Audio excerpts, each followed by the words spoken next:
Have you ever counted your coins at the end of the day and found nothing left? Maybe you work from sunrise until your hands ache, yet your purse stays empty. Maybe you watch others build wealth while you stay trapped in the same cycle, day after day, hope fading slowly. You try harder, you cut expenses, you take extra work, but tomorrow arrives with the same emptiness. This pattern feels endless, like you are running but never moving forward. Here is what you need to know. Poverty is not your destiny. This is the story of a man who stood exactly where you stand now, a scribe with empty hands and a heavy heart. He discovered 7 simple rules, carved not in stone, but in clay. And those rules changed everything. It is not your fault. This feeling of being stuck is real. Millions have stood where you stand, working hard but moving nowhere. Your effort is not the problem. The system you follow is. But what if I told you that wealth follows simple patterns, patterns anyone can learn, patterns that worked 3,000 years ago and still work today? This story begins in ancient Babylon, beneath golden sunsets and towering walls. Our story follows Arkad, a young scribe with skilled hands but empty pockets. He copied royal decrees all day, his fingers stained with ink, his back bent over clay tablets. He earned enough for bread and lentils, nothing more. He watched wealthy merchants ride past on fine horses. He saw temple priests adorned in gold. He wondered, why them and not me?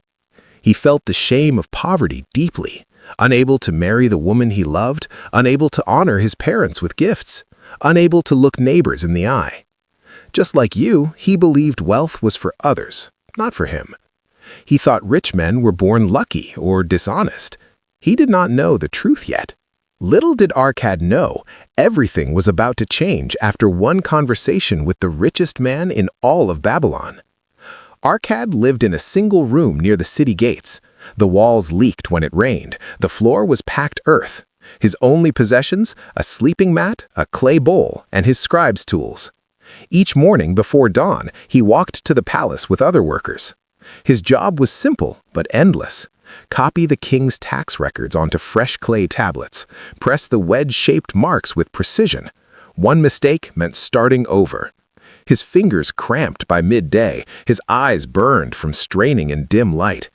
At sunset, he received his payment, 5 copper coins, enough for coarse bread, onions, and cheap wine. That was all. No savings, no future, just survival. He tried everything he could imagine. He ate less to save 1 coin each week, but sickness came. He spent 3 weeks' savings on medicine.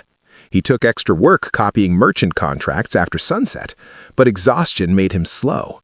The merchant paid him half the promised amount. He even borrowed coins once, hoping to buy goods at market and sell higher, but the goods spoiled in the heat. The debt collector took his only blanket as partial payment. Winter came, cold that year. Inside, Arkad carried heavier burdens than poverty. Shame when childhood friends avoided him, fear that he would die as he lived, unnoticed and poor. Doubt that whispered each night, "You are not meant for more." He watched his father grow old hauling bricks, his mother's hands rough from washing rich women's clothes. He promised himself a different life. Yet here he was, same struggle, same empty purse, same tomorrow. One evening, walking home past the great ziggurat, he saw Algamish, the richest man in Babylon. Servants held a golden canopy over his head. Perfume drifted from his robes. Arkad stood frozen, watching the procession pass. A merchant beside him spat on the ground. "Men like him steal from the poor," the merchant muttered. But Arkad noticed something different. Algamish's eyes held calm confidence, not greed, not arrogance. Peace. That night, lying on his mat, Arkad made a decision. He would ask the rich man one question: how did you become wealthy? He did not know this question would cost him everything he had, or give him everything he needed. The next day, Arkad waited by the palace gates where Algamish entered each morning. His heart pounded like a war drum. When the rich man approached, he stepped forward, bowing deeply. "Great Algamish, I am but a poor scribe. I work hard but remain poor. Please share one secret. How did you build your wealth? Algamish studied him with sharp eyes. Why should I give my wisdom freely? He asked. I pay for everything I receive. Why should knowledge be different? Arkad had nothing to offer. Then he remembered his skill. I can copy your words perfectly onto clay, he said. Let me record your wisdom. I will work each evening after my palace duties, for 1 month, without payment. Algamish smiled. A fair trade. Come to my house tonight. That evening, Arkad sat cross-legged in a courtyard lit by oil lamps. Algamish spoke slowly. I will share one truth, he began. Wealth grows wherever men prepare a place for it. Where no place is prepared, wealth will not come. Arkad frowned. This seemed too simple. But I have no coins to grow, he protested. Algamish leaned forward. You have 5 coins each week, yet you arrive with empty hands. Where did they go? Arkad listed his expenses. Bread, oil, new sandals, temple offerings. Algamish nodded. You pay everyone except yourself. Then came the rule that changed everything. For every 10 coins you earn, save 1 coin for yourself first, before bread, before sandals, before anything else. Let this coin sit untouched. This is the first step. Arkad felt disappointment. Such a small thing, 1 coin from 10. How could this build an empire? Algamish saw his doubt. You think this is insignificant, but a tiny stream becomes a river if it flows long enough. Your mistake is not earning little. Your mistake is paying yourself last or never. He explained further. That saved coin must work, not sit idle. It must be lent to wise men who trade in goods, or used to buy assets that produce more coins. Gold multiplies when put to wise labor, Algamish said, but first you must have gold to multiply. He gave 2 more rules that night. Control your spending so desires do not steal your wealth, and protect your coins from loss by seeking advice before risking them. Arkad left that night with a single clay tablet. On it he had carved 3 rules in wet clay. As the tablet dried in the moonlight, he felt something unfamiliar. Hope. Not wild hope, quiet hope. The kind built on simple truth. He did not believe it would make him rich immediately, but for the first time he saw a path. Not magic, not luck, a system. That night he made his decision. Tomorrow, when he received his 5 coins, he would keep 1 half coin for himself before buying anything else. It felt impossible, but he would try. Just 1 week, just to prove whether the old man spoke truth or fantasy. Little did he know, that half coin would become the seed of 10 million in pure gold. Day 1 tested him immediately. The baker's bread smelled like heaven. His stomach growled. He had 4.5 coins left after saving his portion. Could he really eat less today? He bought 3 small loaves instead of 4. His hunger stayed with him all afternoon. But that evening, he placed the half coin in a small clay jar. It felt meaningless. 1 half coin. Yet he had done it. Week 2 brought harder tests. His sandal strap broke. The cobbler demanded 1 full coin for repair. Arkad hesitated. He could take back his saved coins, no one would know. He held the clay jar in his hands, remembered Algamish's words, pay yourself first. He gave the cobbler 4 of his remaining coins instead, walked home with 1 coin left for 2 days of food, ate only lentils and water. His stomach ached, but the jar now held 1 full coin. He had protected his savings. Month 1 ended with 7 coins in his jar. 7 coins he had never possessed at once. Pride warmed his chest. But month 2 brought disaster. His friend Kemu approached with bright eyes.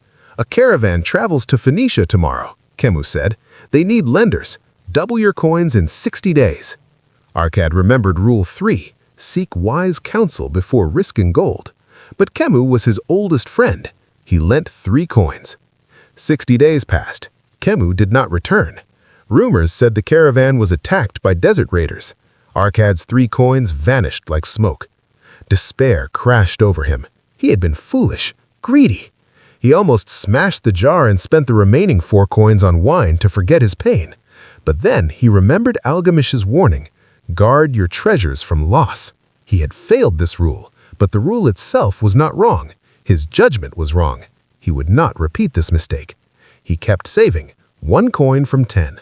Always first, always before anything else. Month 4 brought ridicule. His neighbor saw him saving coins while eating plain bread. "Why starve yourself for a few coins?" the neighbor laughed.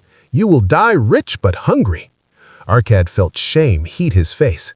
That night he almost spent his savings on roasted meat to silence the laughter, but he did not.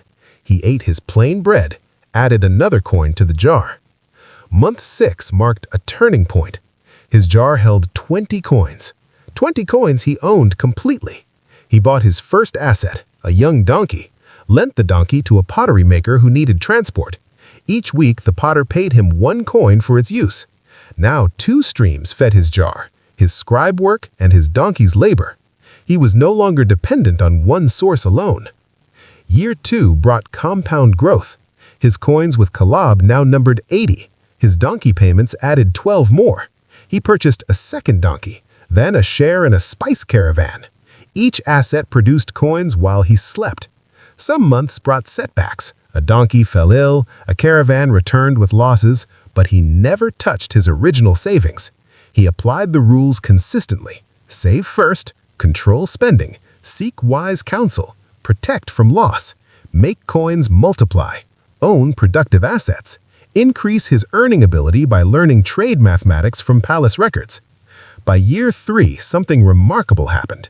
His passive income exceeded his scribe wages. He could stop working tomorrow and still eat, but he did not stop. He worked with new purpose. Each coin he earned accelerated his existing wealth. Year 4, he purchased a small plot of land near the river, planted date palms. Year 5, the palms bore fruit, sold dates to temple priests. Year 6, he employed 2 workers to manage his growing assets. He was no longer just a scribe, he was a man of substance. People sought his advice. The woman he loved now looked at him with respect, not pity. His parents ate fine bread at his table. Yet the greatest change was internal. The shame had vanished, replaced by quiet confidence. He knew now that wealth was not magic, it was mathematics, it was discipline, it was 7 simple rules applied consistently over time, and he had proven it with his own hands. The breakthrough came not with a single dramatic moment, but with a quiet realization on an ordinary morning in his 7th year. Arkad stood on his rooftop at dawn, watching Babylon wake below. Smoke rose from thousands of cooking fires. Workers streamed toward the palace and markets.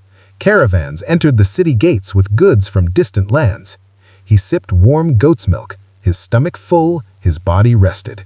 He thought of that first evening with Algamish, the shame, the empty hands, the belief that wealth was for others. He walked downstairs to his courtyard, where clay tablets sat in neat rows. Not palace records, his own records. He counted his assets aloud. The money-lending accounts with Calab and 2 other trusted merchants. The date palm grove now bearing fruit twice yearly. The 4 donkeys and 2 carts working for different tradesmen. The small lending business he now operated for neighbors. The land purchase near the new market district. The total value, 10,000 silver shekels, equivalent to 10 million in pure gold by Babylonian measure. He had done it. Not through luck, not through inheritance, through 7 rules carved first in clay, then in habit, then in character. A servant approached with a message. The king's treasurer requested his presence at the palace. Arkad, dressed in fine linen robes, placed a gold band on his wrist and walked through streets where he once walked with downcast eyes. At the palace, the treasurer bowed slightly. "The king has heard of your wisdom with gold," the treasurer said. "He asks that you teach his tax collectors your methods. The royal treasury has grown thin despite high taxes. You have grown wealthy with modest income. The king wishes to understand this mystery."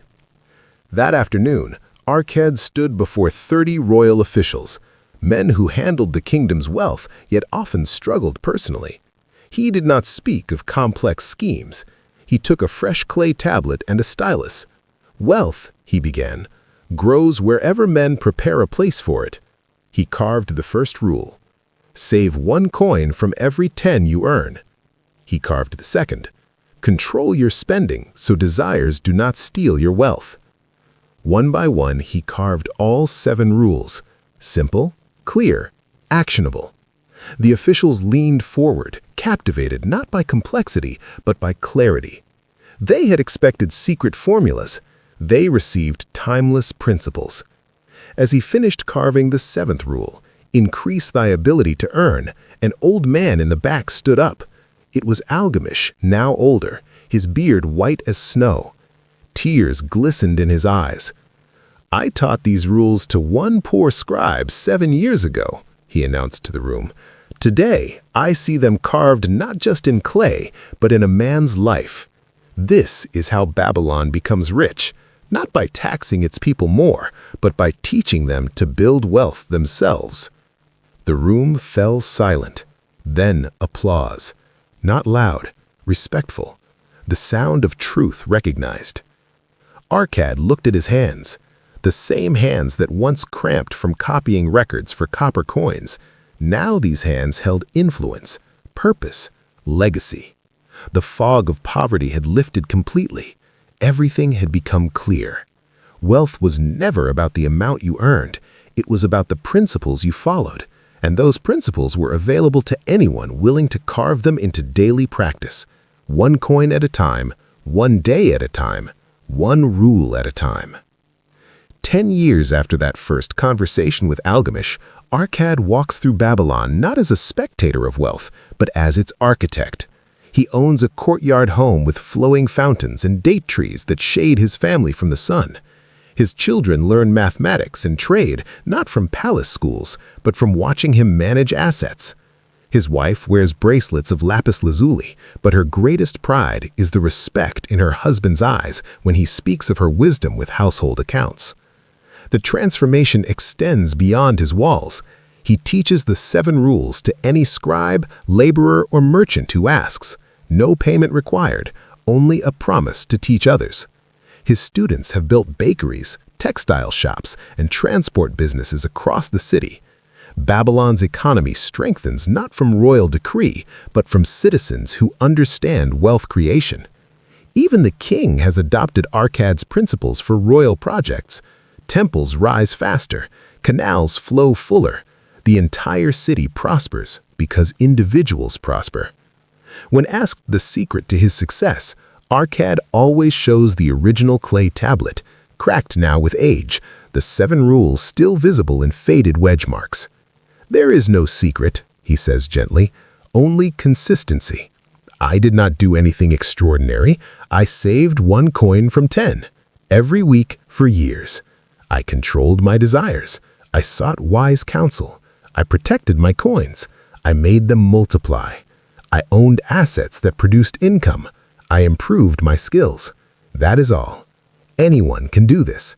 The rules do not care about your birth. They care about your discipline. He acknowledges the journey remains ongoing. Some years bring drought. Some investments fail. But the foundation holds because the rules hold. He still saves 1 coin from 10, even with thousands in his treasury. The habit remains, the principle unchanged. Wealth is not a destination, it is a practice, like breathing. You do not breathe once and stay alive forever. You breathe continuously. So it is with wealth. Looking back at his years of struggle, he feels no bitterness, only gratitude. The hunger taught him value. The shame taught him purpose. The setbacks taught him wisdom. His poverty was not a curse, it was preparation. It forged the discipline that would later manage millions. Without those empty nights counting nothing in his purse, he might never have valued that first saved coin, might never have protected it with such care, might never have understood that wealth begins not with abundance, but with the decision to save 1 coin when you have only 10. Now here is what this means for you. You do not need to live in ancient Babylon. You do not need palace connections or merchant caravans. You need only 7 principles and the discipline to apply them. Starting tomorrow, you can pay yourself first. For every $10 you earn, save $1 before buying anything else. Not 10% after expenses, $1 first, before coffee, before transport, before anything. Let that dollar sit. Protect it. This is your clay tablet, your foundation. Your failures are not the end, they are preparation. Like Arkad losing coins to his friend's failed venture, the loss taught him to seek wise counsel. Your setbacks contain lessons if you listen. Your current struggle is not evidence of your limitation. It is the necessary friction that builds discipline, the very discipline that later manage abundance. Choose one rule to start, just one. Not all 7 tomorrow. That leads to overwhelm. Start with saving 1 coin from 10. Master that for 30 days. Watch how it changes your relationship with money. Then add the second rule. Control your spending. Distinguish between needs and desires. 1 rule at a time, 1 month at a time. This is how empires are built, not in a day, but in days stacked consistently. Every day you wait is a day lost, but also a day you can reclaim starting now. Your story is not over. This emptiness you feel, it is the space where new wealth will grow, but only if you prepare the ground, only if you plant the seed, only if you water it daily with discipline. You have everything you need to begin. Not money, not connections, not luck. You have the same capacity for discipline that Arkad possessed, the same ability to save 1 coin, the same power to delay gratification. These are human capacities, available to all, waiting for your decision. Your transformation will not look identical to Arkad's, but it will follow the same principles.